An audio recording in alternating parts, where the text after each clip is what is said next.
আমরা আপনার অপেক্ষায় আছি আপা, সমস্যা নাই, আসেন আপনি।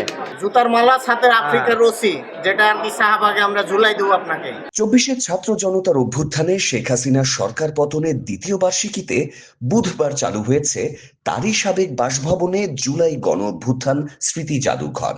সাবেক অন্তর্বর্তী সরকারের প্রধান উপদেষ্টা মুহাম্মদ ইউনূসকে সাথে নিয়ে এই জাদুঘরের উদ্বোধন করেন প্রধানমন্ত্রী তারেক রহমান। পরদিন বৃহস্পতিবার জাদুঘরটি সর্বসাধারণের জন্য উন্মুক্ত করা হয়। গণ অভ্যুত্থানের স্মৃতি জাদুঘর দেখতে আসা আগত দর্শনার্থীরা জানিয়েছেন তারা নতুন করে 24শে জুলাইয়ের দিনগুলো দেখতে পাচ্ছেন।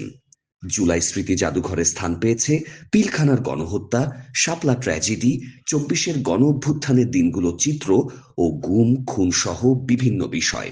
চোখের সামনে ঘটে যাওয়া জুলাই দর্শনার্থীদের চোখে ছিল অন্যরকম জাদুঘর দেখার এক আগ্রহ।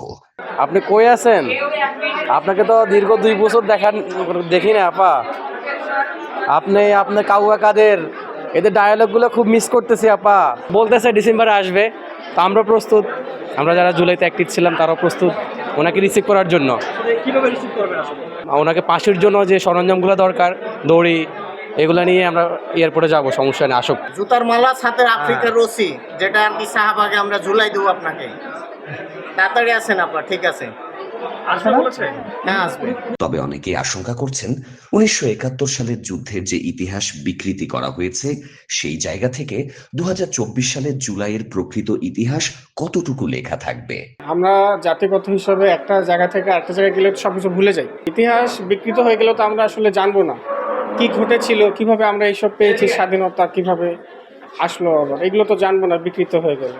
তো অবশ্যই সাধারণ জনগণ হিসেবে এইটুকু চাওয়া, বিকৃত যেন না হয়, যা হচ্ছে সেটাই যেন দেখানো হয়, যা হয়েছিল সেটাই যেন দেখানো হয়। তবে আগত দর্শনার্থীরা প্রথম দিন থেকেই বিভিন্ন বিষয়ে অভিযোগ করেছেন।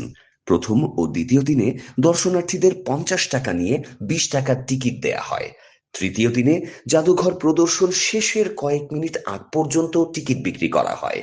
এজন্য অনেকেই কর্তৃপক্ষের ওপর ক্ষোভ ঝেড়েছেন। কেন 10 মিনিট 15 মিনিট আগে টিকিট দিবে, দিয়ে এই যে একটা হয়রানি করতেছে। জুলাই কি এজন্য হয়েছিল? জুলাই হয়েছিল যেন সকল যে অপসংখ্যক বা যেগুলো আছে সেগুলো হয়।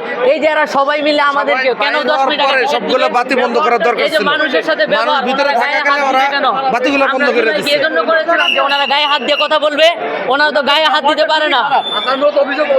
আমার অভিযোগ হচ্ছে আমাকে 10 মিনিট আগে টিকিট দেওয়া হয়েছে। তা টিকিট দিয়েছে মানে আমি তো এটা পুরোটা ঢুকবো, প্রবেশ করবো, দেখবো, কিন্তু 10 মিনিটে কি আদৌ এটা সম্ভব? পুরা আমি প্রবেশ করার সাথে সাথে ওনারা বলতে টাইম শেষ, সব কিছু বন্ধ করে দিচ্ছে। এটা কেন? কি বলবো, এর জন্য তো আমরা স্বৈরাচার বিদায় করি নাই।